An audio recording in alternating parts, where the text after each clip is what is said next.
जय जोहार, जय हिंद। मैं पुष्पेंद्र ज्ञानपुरिया एकेडमी के यूट्यूब चैनल में आपका स्वागत करता हूं। हम कर रहे हैं सीजीपीएससी 75 डे चैलेंज और आज हम करेंगे वायुमंडल के जो अलग अलग लेयर हैं, साथ में जो विंड जो है, विंड का फ्लो कैसे होता है वो देखेंगे। तो स्टार्ट करते हैं पहला क्वेश्चन से। पहला क्वेश्चन ये है कि जो वायुमंडल है, ठीक है, वायुमंडल में जो अनेक सारे गैसेस होते हैं, तो उनकी जो कंसंट्रेशन सांद्रता के आधार पे आरोही क्रम में हमको जमाना है। तो सबसे सबसे ज्यादा क्या होती है? सबसे ज्यादा तो नाइट्रोजन होती है, उसके बाद ऑक्सीजन होती है, उसके बाद आपका आर्गन होता है और उसके बाद होता है कार्बन डाइऑक्साइड। लेकिन हम लोग को क्या है कि कम से ज्यादा, आरोही क्रम मतलब कम से ज्यादा में हमको जमाना है। तो सबसे कम क्या है? Carbon dioxide. तो 3 सबसे कम हो जाएगा, तो ये दोनों कट गए। उसके बाद क्या हो जाएगा? आर्गन हो जाएगा, ठीक है, तो ये कट गया। तो आंसर क्या हो जाएगा? डी हो जाएगा। उसके बाद आपका ऑक्सीजन होगा और सबसे ज्यादा नाइट्रोजन हो जाएगा। तो सही उत्तर क्या हो जाएगा? डी हो गया। अगला प्रश्न है कि जो वायुमंडल में जो अभी गैसेस पढ़े हैं, ठीक है ना, उसका गैसेस और उसके प्रतिशत, ठीक है, तो उसका जो गलत मेल यहाँ पे कौन सा है बताना है। तो हमने सबसे पहले देखा कि नाइट्रोजन सबसे ज्यादा होता है 78%, तो ये सही है। दूसरे नंबर में क्या होता है? ऑक्सीजन होता है। ऑक्सीजन क्या होता है? 21%। तीसरे नंबर पे आपका होता है आर्गन होता है। आर्गन कितना? 0.93%, ठीक, तो ये भी सही है। लेकिन कार्बन डाइऑक्साइड कितना लिखे हैं? 4%। अभी तो 1% नहीं हुआ है और क्लाइमेट चेंज का हालत देख रहे हैं। अगर कार्बन डाइऑक्साइड और ज्यादा हो जाएगा तो कितना? 4% तो हो नहीं सकता, इतना नहीं हो सकता। तो गलत स्टेटमेंट कितना है? ये आपका कार्बन डाइऑक्साइड 4%, तो ये बहुत ज्यादा है। अगर हम लोग एटमॉस्फेयर में देखें तो आपको यही पता चलेगा कि सबसे ज्यादा नाइट्रोजन है, ठीक है, उसके बाद ऑक्सीजन है, फिर आर्गन है। कार्बन डाइऑक्साइड का परसेंट कितना है? 0.037, ठीक। उसके बाद आपका नियोन है, हीलियम है, मीथेन है, क्रिप्टॉन है, ठीक है। तो ये वायुमंडल में जो गैसेस हैं उनकी मात्राएं बताएं। तो अगला प्रश्न जो देखते हैं वो है कि जो पृथ्वी की सतह से ऊंचाई के आरोही क्रम में हमको बताना है वायुमंडल की परतें। अब हमको वायुमंडल में अलग अलग परत है, तो उसको व्यवस्थित करना है। तो सबसे नीचे में कौन सा परत होता है? अगर अर्थ है, ठीक है ना, धरती है, तो ऊपर में क्या है कि अलग अलग परत में क्या है? वायुमंडल है। तो सबसे नीचे वाला जो है उसको हम लोग क्या बोलते हैं? ट्रोपोस्फियर बोलते हैं। ट्रोपोस्फियर बोलते हैं या फिर समता की क्षोभ मंडल बोलते हैं। क्षोभ मंडल बोलते हैं, तो ये पहला हो जाएगा, ठीक। उसके बाद कौन सा होता है? उसके बाद होता है समताप मंडल होता है, स्ट्रेटोस्फियर होता है। उसके बाद स्ट्रेटोस्फियर होता है। उसके बाद आपका क्या होता है? मेसोस्फियर होता है, ठीक है ना, ये होता है मेसोस्फियर होता है, जिसको मध्य मंडल बोलते हैं। और अंत में जो ऊपर में जो हो जाता है उसको हम लोग क्या बोलते हैं? मेसोस्फियर यहाँ पे। और ऊपर में आपका हो जाएगा थर्मोस्फियर या गर्म गर्म मंडल बोलते हैं, ठीक है। तो यहाँ पे जो आंसर क्या हो जाएगा? सबसे पहले आपका 2 हो जाएगा, उसके बाद 1 हो जाएगा, उसके बाद आपका 4 हो जाएगा और उसका 3 हो जाएगा। तो यहाँ पे ऑप्शन देखते हैं, 2, 1, 4, 3, तो ये आपका सही आंसर हो जाएगा, ऑप्शन बी। तो अगर यहाँ पे देखेंगे तो ये आपका अलग अलग जो लेयर बता रहे हैं अर्थ का, एटमॉस्फेयर का, सबसे नीचे में जो है आपका ट्रोपोस्फियर है, ठीक है, ट्रोपोस्फियर है, देखें, ट्रोपोस्फियर है, जिसमें क्या है कि हर एक जितना भी जो क्लाइमेट के जो जो प्रोसेस होते हैं या फिर फिनोमिना है यहीं पे होते हैं। उसके ऊपर में जाओगे तो स्ट्रेटोस्फियर है। स्ट्रेटोस्फियर आपका रहेगा जिसमें ओजोन O3 मिलेगा आपको। उसके बाद मेसोस्फियर होगा, और जो बाहर से जो उल्का पिंड आते हैं ना, वो यहीं पे ही फ्रिक्शन के कारण जलते हुए दिखते हैं। उसके बाद आपको ट्रोपोस्फियर, थर्मोस्फियर मिलेगा, और लास्ट वाला पॉइंट को हम लोग क्या है? एक्सोस्फियर भी बोलते हैं। तो ये एक तरह से आपके अलग अलग लेयर हो गए। चलो इसी में ही देखते हैं पहला जो सबसे पहला लेयर जो था, ठीक है ना, जिसको हम लोग ट्रोपोस्फियर बोलते हैं, क्षोभ मंडल। तो आपको बताना है क्षोभ मंडल, जो भूमध्य रेखा और ध्रुव पर क्षोभ मंडल की ऊंचाई कितना है। तो अगर हम लोग देखा जाए तो ये अर्थ है, ठीक है, अर्थ है, थोड़ा सा जियो स्ट्रक्चर है। तो अगर यहाँ पे देखा जाए तो जो जो ट्रोपोस्फियर का है ऐसे रहता है, ठीक है ना, जो आपका हाइट ऐसे रहता है। क्यों हाइट ऐसे रहता है? क्योंकि जो ये इक्वेटर रहता है, यहाँ पे क्या है कि हीट जो गर्म होने के बाद हवाएं ज्यादा दूर लग जाती है, और यहाँ पे क्या हीट कम है तो कम रहती है एटमॉस्फेयर में।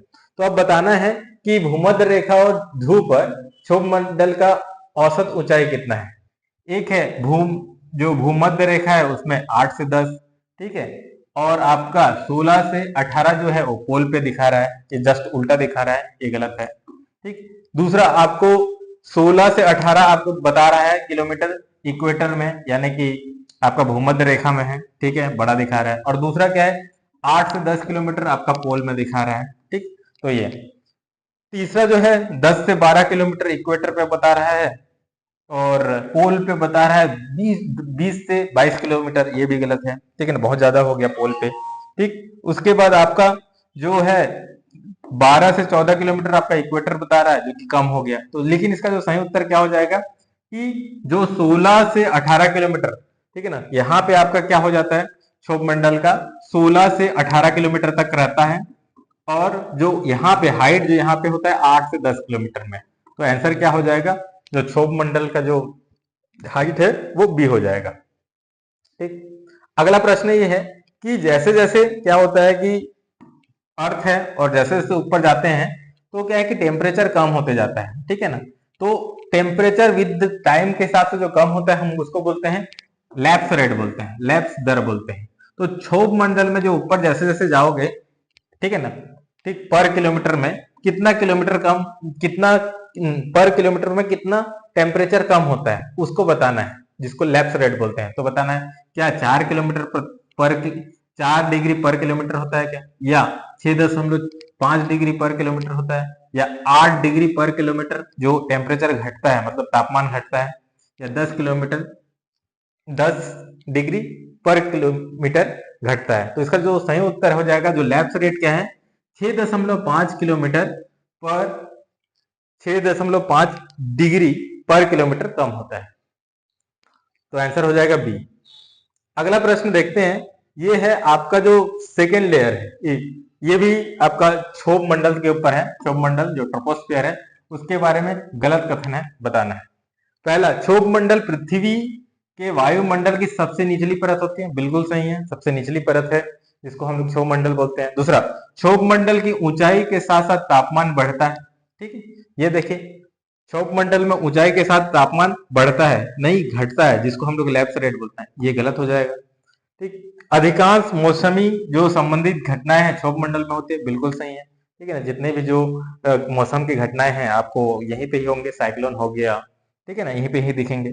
तीसरा, जो क्षोभ मंडल की ऊंचाई है भूमध्य रेखा और ध्रुव के बीच में भिन्नता होती है, बिल्कुल अलग अलग होती है। हमको पता है कि भूमध्य रेखा में जो उसका ऊंचाई है ज्यादा होता है और ध्रुव पे कम होता है, तो सब सही है।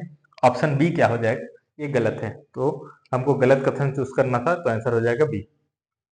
अगला प्रश्न है, उसके ऊपर के जो परत है स्ट्राटोस्फीयर, जिसको समताप मंडल भी बोलते हैं, उनकी उसकी विशेषता बतानी है, ठीक है ना, क्या विशेषता है। मौसम संबंधी घटनाएं उपस्थित होती है, नहीं, अभी देखिए मौसम संबंधित जो घटना है सबसे निचली परत क्षोभ मंडल पे होता है, ट्रोपोस्फियर पे होता है, ये गलत हो जाएगा।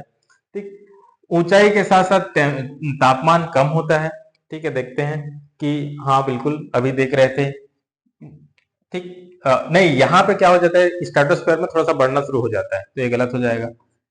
स्ट्रेटोस्फीयर में आपका क्या बोल रहे हैं, ओजोन परत की उपस्थिति रहती है, बिल्कुल सही, ओजोन परत की यहाँ पे उपस्थिति रहती है, ठीक है, और highest concentration of water vapour होता है, नहीं, गलत हो जाएगा। तो यहाँ पे जो इसका एक विशेषता बताना है, तो जो समताप मंडल है वहां पे क्या हो जाता है, ताप क्या हो जाता है, बढ़ता नहीं है, वो ताप क्या हो जाता है वहां पे स्थिर हो जाता है, इसी कारण ये गलत हो जाएगा, ठीक है ना, समताप, ठीक है ना, समान ताप वाले मंडल हो गया।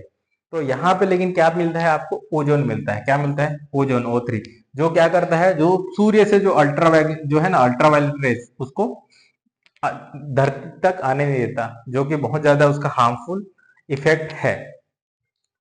तो ये आपका देखेंगे यहाँ पे आपको क्या बोलते हैं, समताप मंडल पे आपका स्ट्रेटोस्फीयर पे आपका ओजोन देखेंगे। अगला प्रश्न है, ये है कि जो समताप मंडल है, समताप मंडल में ये विमान के लिए भी उड़ने के लिए आदर्श माना जाता है, ठीक है ना, क्यों, क्या यहाँ पे हाई वाटर पेपर जो टर्बुलेंस है उसको रिड्यूस करता है, ठीक है ना, टर्बुलेंस आ जाती है, टर्बुलेंस का मतलब है कि वहां पे बहुत ज्यादा वेपर आ जाएगा, तो यहाँ पे क्लाउड बनने का चांसेस है, तो ये हो जाता है क्या, नहीं, बिल्कुल गलत है।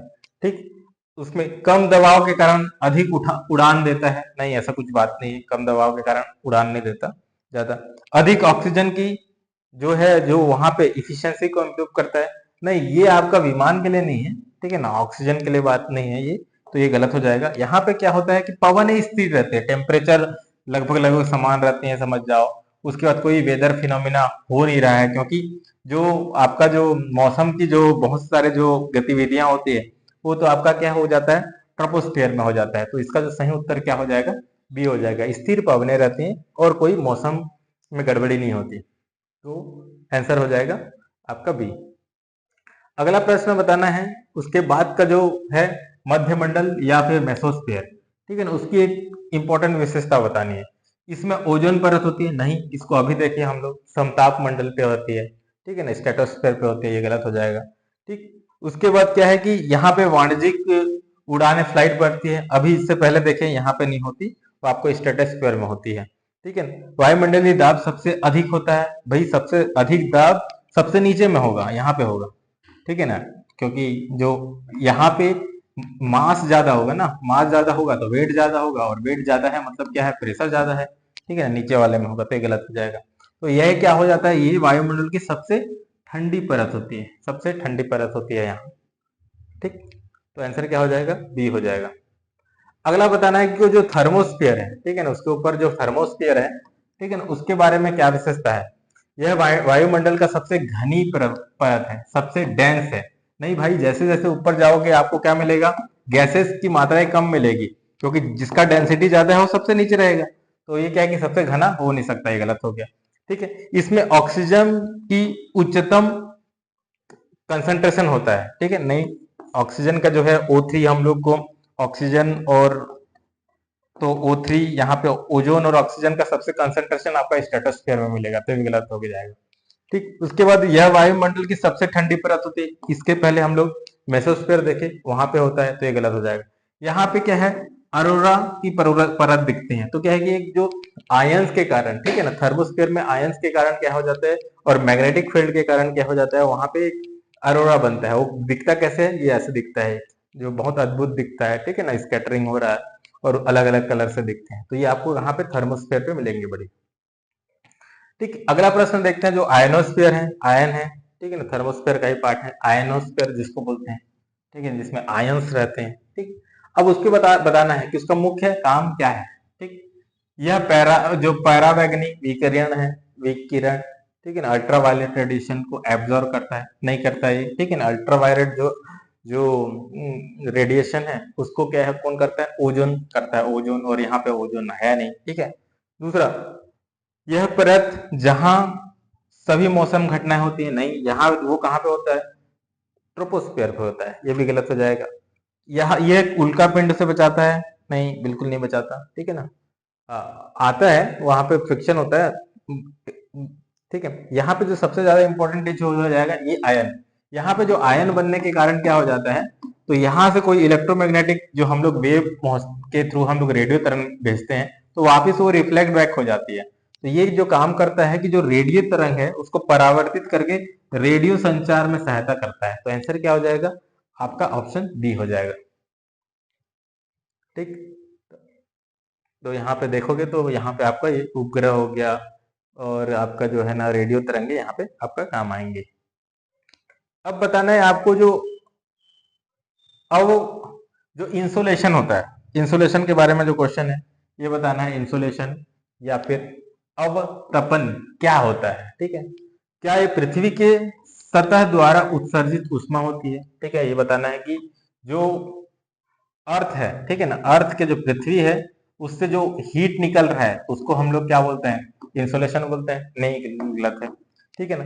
ये क्या है कि हीट एब्जॉर्बर, जो वायुमंडल के द्वारा जो उष्मा का अवशोषित करना होता है, यानी कि इसके बाहर क्या है, अर्थ के बाहर यहाँ पे एटमॉस्फेयर है, तो सन का जो उष्मा आ रहा है उसको क्या करना, एब्जॉर्ब करना को बोलते हैं हम लोग, नहीं ये भी गलत है। क्या ये बादलों द्वारा सौर ऊर्जा का परावर्तन है, अब देखो एटमॉस्फेयर में बादल होंगे, तो क्या है कि इससे जो परावर्तन को बोलते हैं, नहीं बिल्कुल ये गलत है। ये क्या होता है कि जो पृथ्वी की सतह पर प्राप्त सोलर जो विकिरण है उसको बोलते हैं, जो सोलर रेडिएशन हम लोग को जो अर्थ में जो रिसीव होता है अर्थ के सरफेस में, ठीक है ना, उसी को हम लोग क्या बोलते हैं, इंसोलेशन बोलते हैं। ठीक है, तो सही आंसर क्या हो जाएगा इसमें, बी हो जाएगा। अगला प्रश्न है कि जो आपको पृथ्वी में उष्मा संतुलन, पृथ्वी का उष्मा संतुलन क्या है, ठीक है, जो हीट का संतुलन क्या है। जैसे कि हमको पता है कि जो जो सनलाइट है वो जो उसमें इलेक्ट्रोमैग्नेटिक वेव के माध्यम से आती है, लेकिन उसके साथ क्या होती है, हीट रहते हैं, मतलब फोटोन रहते हैं। ठीक, अब क्या बोलते हैं कि ये क्या होता है संतुलन, तो ये वायुमंडल द्वारा सौर विकिरण का अवशोषण अवशोषण है। ठीक है ना, एब्जॉर्प्शन आप क्या होता है, सोलर रेडिएशन बाय एटमॉस्फेयर, नहीं ये गलत है। ठीक है ना, ये संतुलन नहीं होते ये। ठीक है ना, संतुलन का एक पार्ट है बोल सकते हो। ये बादलों द्वारा सौर ऊर्जा का परावर्तन, ये भी उष्मा संतुलन का एक पार्ट है, कंप्लीट नहीं बता रहा है। ये ग्रीन हाउस गैसेस द्वारा उष्मा का फसाना बोलते हैं। ठीक है ना, ये भी एक पार्ट है, लेकिन इसको कंप्लीटली नहीं बता रहे हैं उष्मा का। तो ये क्या होता है कि कितना सोलर का रेडिएशन आया, जो इसको हम लोग इंसोलेशन बोले, और कितना गया, उसके बीच के संतुलन को हम लोग क्या बोलते हैं, हीट बैलेंस बोलते हैं। और हीट बैलेंस आप पढ़ोगे, उसके बाद हीट का बजट पढ़ोगे, क्योंकि हीट बैलेंस और हीट बजट क्यों पढ़ोगे, क्योंकि आपका जो पहला लॉ होता है थर्मोडायनेमिक्स में, जो होता है कंजर्वेशन ऑफ एनर्जी। ठीक है ना, क्या है कि एनर्जी कंजर्व रहता है ना, जितना आया उतना जाएगा। ठीक है ना, तो ये होता है। तो आपका आंसर क्या हो जाएगा, आपका डी हो जाएगा। तो बैलेंस जो करते हैं, कितना रेडिएशन आया और कितना गया। अब आपको बताना है कि जो नक्शे पे हम लोग जो जो नक्शे पे हम लोग समताप जो रेखा दर्शाती है, ठीक है ना, जो आइसोथर्म जिसको बोलते हैं, वो क्या होती है। क्या ये समान वर्षा वाले क्षेत्र होते हैं, नहीं।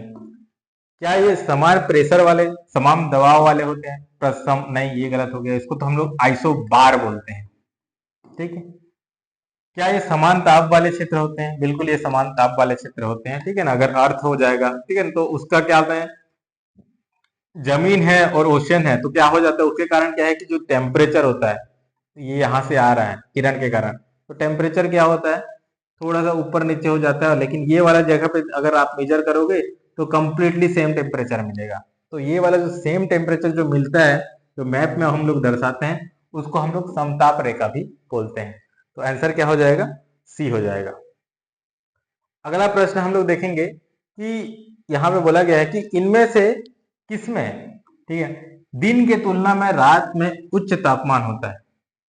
दिन के तुलना में रात में उच्च तापमान होता है, क्या भूमि में, ठीक है, जमीन में, लैंड में, या फिर पानी में, या फिर दोनों एक्सपीरियंस द सेम टेम्परेचर, दोनों के दोनों सेम टेम्परेचर एक्सपीरियंस करते हैं, या फिर इनमें से कोई नहीं। तो हमको पता चलेगा कि कहाँ पे ज्यादा टेम्परेचर रहता है, किसमें, रात के, दिन में रात के तुलना में। तो इसके लिए हम लोग क्या है कि स्पेसिफिक हीट का कॉन्सेप्ट आते हैं, और वो डिपेंड करता है डेंसिटी के ऊपर डिपेंड करता है। तो यहाँ पे सही उत्तर हो जाएगा, क्या हो गया, भूमि हो जाएगा। भूमि बहुत जल्दी ठंडा भी होता है और बहुत जल्दी गर्म भी होता है। तो दिन के टाइम में सबसे ज्यादा जो तापमान होता है, और रात के टाइम कम भी हो जाता है। तो आंसर क्या हो जाएगा, ए हो जाएगा। अगला प्रश्न हम लोग देखेंगे कि वायुमंडल की जो मुख्य रूप में गर्मी होता है, मुख्य रूप से किससे गर्मी होता है, ठीक है ना।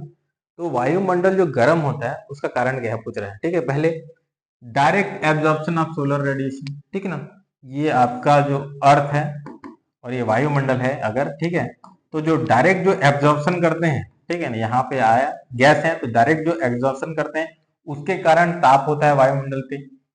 दूसरा, पृथ्वी के सतह से के चालन के कारण कंडक्शन ऑफ अर्थ सरफेस, जो है अर्थ का सरफेस क्या है, सॉलिड है, तो एक गर्म होता है तो क्या होता है, उसके बाद दूसरा इधर गर्म होगा।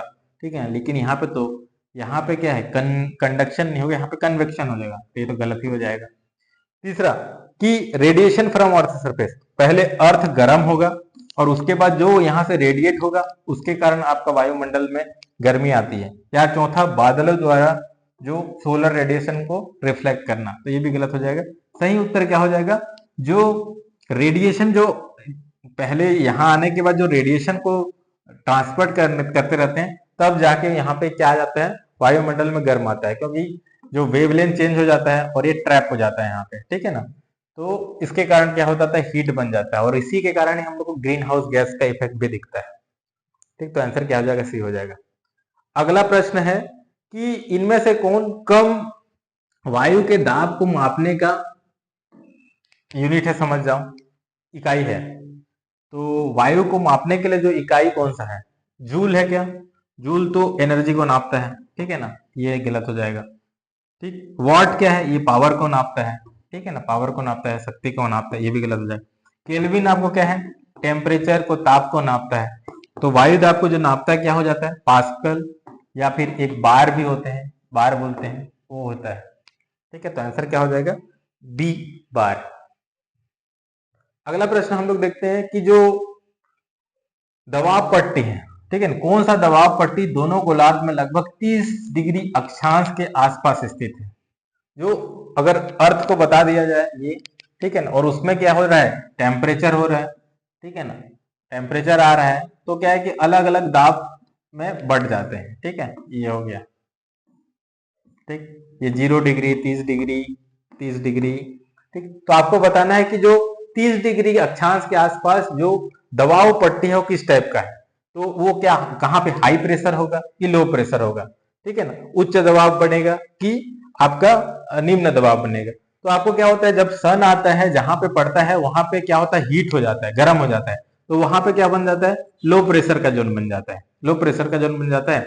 और आपको पता है हाई प्रेशर और लो प्रेशर, ठीक है ना, तो आपको वो बन जाता है। उसके बाद आपका क्या हो जाता है? फिर जो दूसरा जो जगह है वहां पे हाई प्रेशर भी बन जाता है। तो उसके लिए हम लोग को पूरा सिद्धांत है, तो जो दबाव पट्टी जो बनता है वो हो जाता है यहाँ पे हम लोग का हाई प्रेशर का जोन बन जाता है। ठीक है, जहां पे ज्यादा हीट होगा वहां पे क्या बन जाएगा? High pressure. यहाँ पे आपका बन जाएगा हाई प्रेशर। ठीक है, क्या बोलते हैं कि 30 डिग्री पे अगर 30 डिग्री रखे तो यहाँ पे हाई प्रेशर बनेगा, यहाँ पे लो प्रेशर बनेगा। ठीक है ना, लो प्रेशर से उठेगा, ठीक है ना, हाई प्रेशर में जाने की कोशिश करेगा, ठीक है, ऊपर में। और यहाँ अगर नीचे में है, नीचे में रहेगा तो हाई प्रेशर से लो प्रेशर की तरफ आने की बात कोशिश करेगा, ये जो आपको दिख रहा है। ठीक है ना, जो व्यापारिक भवन आपको दिखेगा। तो 30 डिग्री पे जो बनता है वो क्या बनता है? ये आपका बनता है हाई प्रेशर बनेगा।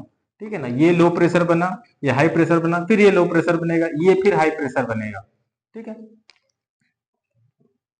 तो आंसर क्या हो जाएगा? बी हो जाएगा।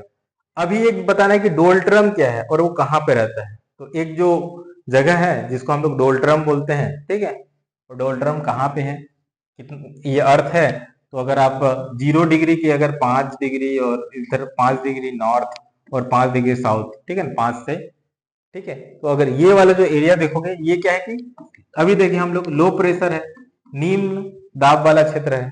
ठीक है ना, तो ये वाला क्षेत्र को हम लोग क्या बोलते हैं? डोल्ट्रम बोलते हैं। ठीक है, तो आंसर क्या हो जाएगा इसका, और कहाँ पे स्थित है आपको समझ गया? ये लो प्रेशर जोन है, ठीक है, निम्न दाब वाला क्षेत्र है, और आपको 5 डिग्री नॉर्थ और 5 डिग्री साउथ में होता है। तो आंसर क्या हो जाएगा? ये भी बी हो जाएगा। ठीक, तो ये डोल्ट्रम वाला क्षेत्र यहाँ पे मतलब इक्वेटर के पास में है। अगला प्रश्न हम लोग देखते हैं कि जो रेगिस्तान बनता है उसके लिए भी क्या है कि low pressure high pressure wind system का बहुत ज्यादा इंपॉर्टेंस रहता है। साथ ही साथ क्या होता है कि जो कोल्ड का करंट भी हाई प्रेशर क्या होता है, कोल्ड करंट हॉट करंट का वो रहता है। तो आपको बताना है कि कौन से कारक रेगिस्तान के निर्माण में योगदान देते हैं? हाई प्रेशर या फिर लो प्रेशर, ठीक है, या फिर कोल्ड करंट, ठंडी महासागरीय धारा, या फिर गर्म महासागरीय धारा। तो हमको पता चलेगा कि रेगिस्तान के लिए आपको क्या पता चलेगा कि हाई प्रेशर जोन होना चाहिए, हाई प्रेशर, ठीक है ना, हाई प्रेशर जोन होना चाहिए एक। ठीक, और दूसरा क्या है कि लो प्रेशर होगा तो वहां पे क्या हो जाएगा, वहां पे बहुत ज्यादा पानी गिर जाएगा, तो रेगिस्तान तो हो ही नहीं सकता, तो ये तो खत्म हो जाएगा। तो हाई प्रेशर होना आपको चाहिए। दूसरा क्या होना चाहिए? डेजर्ट, जो जो ओशियन का करंट है वो किस टाइप का होना चाहिए? सूखा होना चाहिए। अगर गीला हो जाएगा तो क्या होगा? पानी गिर जाएगा वहां पे। तो ये भी होना चाहिए। तो आंसर क्या हो जाएगा? ए और बी हो जाएगा। अगर हम लोग देखेंगे यहाँ पे तो ये जो रेगिस्तान बन रहे हैं, जो क्षेत्र देखेंगे तो आपको क्या है, सबसे पहले तो आपका जो इक्वेटर वाला जगह है, इक्वेटर से लेके ये वाला जो जगह है ट्रॉपिकल जोन, यहाँ पे आपको क्या है? लो प्रेशर आपको दिखेगा, लो प्रेशर से हाई प्रेशर वाला जोन है, तो हाई प्रेशर दिख रहा है। साथ में आपको कहाँ पे मिलेगा? जो ये वाला जो एरिया है, ठीक है ना, यहाँ पे करंट बह रहा है, ये करंट बह रहा है, तो इसके कारण यहाँ पे आपको क्या मिल जाएगा? डेजर्ट बनते हुए दिख जाएगा। तो आंसर क्या हो जाएगा आपका? डी हो जाएगा, ठीक है ना। ठंडी जो धाराएं हैं, ठीक है ना, महासागरीय धाराएं, क्योंकि नेक्स्ट क्लास में हम लोग पढ़ेंगे, जब ओशन के बारे में पढ़ेंगे तो वो आएगा। अगला प्रश्न जो देखते हैं कि जो जो विंड सिस्टम है, जो अभी हम लोग देख रहे थे कि जो हवाएं का जो डायरेक्शन, ठीक है ना, डिपेंड कर रहा है कहाँ से कहाँ जाएगा, उसके लिए हेनरी अलग अलग लॉ है। लेकिन क्या है कि हम लोग को समझने के लिए ये है कि लो प्रेशर से आपको क्या है कि हाई प्रेशर में जाता है, ठीक है ना, लो प्रेशर से हाई प्रेशर में जाता है, ठीक। तो इस टाइप से हाई प्रेशर में, फिर हाई प्रेशर से फिर लो प्रेशर में जाता है। एक सिंपल सा उतना बेसिक हमको रखना है। अब इसमें से क्या है कि जो स्थायी पवन है वो कौन सा है, ठीक। अगर हम लोग मानसून को देखें तो क्या होता है, मानसून में क्या होता है कि हवा पहले आता है इधर से, ठीक है ना, वेट मॉइस्चर के साथ पानी गिराता है, फिर वापस चले जाता है, रिटर्न ऑफ मानसून हो जाता है। तो ये तो नहीं होगा, ये क्या है कि स्थायी नहीं है, परमानेंट नहीं है, कुछ देर के लिए आता है, टेम्पोररी। आपको इसी कारण आपको जून में स्टार्ट हो जाता है और अगस्त सितंबर में खत्म हो जाते हैं, ठीक है। वैसे साइक्लोन भी क्या है, ये लोकल फिनोमिना है, तुरंत कभी भी सडनली बनता है। जैसे कि यहाँ पे बना साइक्लोन, लो लो प्रेशर बने रहेगा तो बन जाता है, और उसके बाद क्या हो जाता है, फिर खत्म भी हो जाता है। लोकल विंड का भी वही है कि जो हम लोग का लू चलता है गर्मी के टाइम में, कुछ टाइम के लिए चलता है। और लेकिन जो ट्रेड विंड है वो परमानेंट है, परमानेंट है ट्रेड विंड। क्योंकि वहां पे जब ट्रेड विंड की बात आएगी तो ये देखो, यहाँ पे लो प्रेशर है, हाई प्रेशर है, तो हाई प्रेशर से लो प्रेशर हमेशा आएगा ऐसे, ठीक है, तो ये परमानेंट हो जाएगा। यही भी लो प्रेशर है और हाई प्रेशर है तो ऐसे जाएगा, हमेशा जाएगा, ठीक। तो ये क्या हो जाएगा, लो प्रेशर हाई प्रेशर, तो यहाँ पे ट्रेड विंड बन जाएगा, ट्रेड विंड हो जाएगा, ये व्यापारिक पवनें हो जाएगी, ठीक है। तो ये क्या हो जाएगा, ये जो ट्रेड विंड यहाँ पे बनेगा, यहाँ पे बनेगा, ये परमानेंट हो जाएगा। और ये बहुत सारे जो अलग अलग सेल बन रहा है, जब हम लोग कॉन्सेप्ट पढ़ेंगे, ठीक है ना, वृहद रूप से, तो हमको पता चलेगा कि किस टाइप से ये फिनोमेना हो रहा है। अगला प्रश्न हम लोग देखेंगे तो ये है कि जो उत्तरी गोलार्ध में जो व्यापारिक पवनें अभी देख रहे थे, उसका डायरेक्शन क्या है। तो अगर उत्तर में देख रहे हैं, ठीक है ना, ये आपका लो प्रेशर, ये हाई प्रेशर है, ठीक है। तो वो बोल रहे हैं कि उत्तरी गोलार्ध में जो व्यापारिक पवने का दिशा क्या है। उत्तर गोलार्ध मतलब क्या, ये 0 डिग्री है तो ये नॉर्थ हो गया। तो उसका क्या है, हाई प्रेशर से लो प्रेशर ऐसे आ रहा है, ऐसे आ रहा है, मतलब क्या हो गया, ये हो गया क्या, तो हम लोग इसका नाम कैसे देंगे, जहां से स्टार्ट हो रहा है और आ रहा है, तो क्या हो जाएगा, ये साउथ ईस्ट से आपका जो आ रहा है क्या, उसके बाद आपका इधर से इधर आ रहा है, यानी कि साउथ वेस्ट में आ रहा है, साउथ वेस्ट में आ रहा है। और एक पोर्शन क्या है, नॉर्थ ईस्ट से। तो आपका हो जाएगा फ्रॉम, हो जाएगा ये नॉर्थ ईस्ट से साउथ वेस्ट पे, नॉर्थ ईस्ट से आ रहा है और साउथ वेस्ट पे जा रहा है। तो क्या हो गया, व्यापारिक जो पवन है उसका नॉर्थ हेमिस्फीयर में उसका डायरेक्शन क्या हो जाएगा, तो इस टाइप से होगा। तो आंसर है ए हो जाएगा। अगला बताना है हम लोग को, दूसरा होता है कोरोलिस फोर्स, वो भी जो इंपॉर्टेंट है। तो आपको बताना है कि जो कोरोलिस बल होता है, पवन की गति में किस टाइप से प्रभाव डालता है, ठीक। तो क्या ये पवन की गति को धीमा कर देता है, नहीं।